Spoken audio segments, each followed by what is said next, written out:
Greetings, I'm Neil. We all love a good story, don't we? Maybe it's reading a novel that is so riveting that you just can't put it down until you've read it from cover to cover. Maybe it's a good movie or a Netflix series that has an amazing storyline with interesting characters in it. Or maybe it's just listening to someone who is really good at telling stories. Good stories have certain features in common. All good stories are designed to address a problem or a conflict, and they develop a plot or a storyline to do that. Good stories have interesting characters, and typically one of those characters is the hero who leads the charge to solve the problem.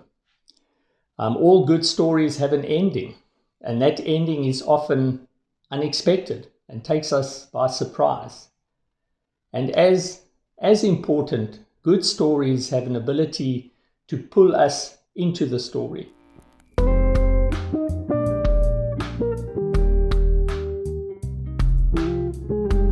Now, God has created us to love stories.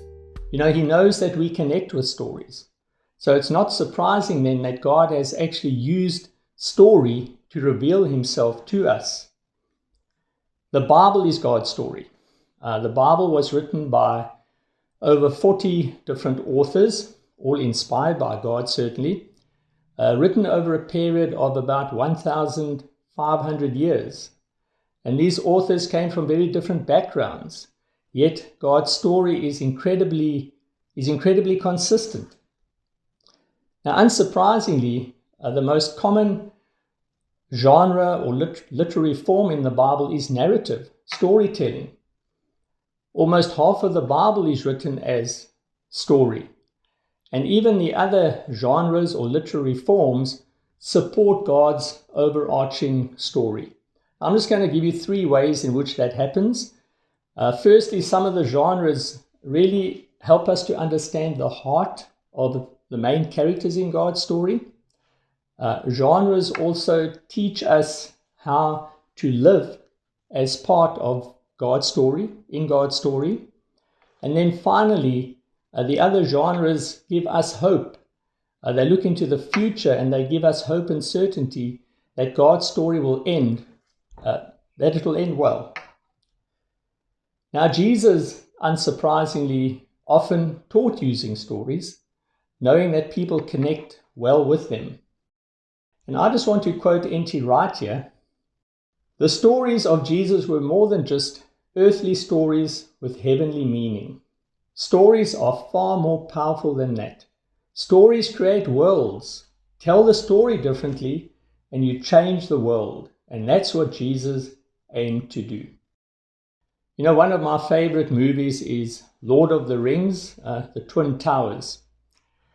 And a favorite scene of mine in that movie is where Frodo and Sam are on the way to Mordor. They are in a forest, and in the distance you see the fiery mountain that they're heading towards. And Frodo and Sam are done. They are physically and emotionally done. And Sam tries to encourage Frodo, who is influenced, he's starting to be influenced negatively by the ring. And this is what Sam says to him. It's like in the grand stories, Mr. Frodo, the ones that really mattered. Full of darkness and danger they were, but even darkness must pass. A new day will come, and when the sun shines, it will shine the brighter. Folk in those stories had lots of chances of turning back, only they didn't. They kept going because they were holding on to something. And then Sam reflects for a moment, and then he wonders aloud, what grand story have we fallen into, Mr. Frodo? You see, Sam realized that they were busy with something far more important and much bigger than what they can see. He realized that they were part of a much, much bigger story, which made their success even more important. Knowing that helped them to move on, to keep going. God's story is a grand story. God's story is the grandest of stories.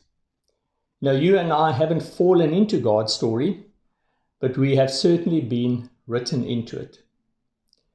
To make sense of the world and what is going on around us and what God is up to, it's important that you and I firstly know God's story, and we are able to tell it in a way that is compelling and which provides hope to the people around us. Now that's what we will cover in the next video. This is a two-part video covering God's story. So I'll see you soon.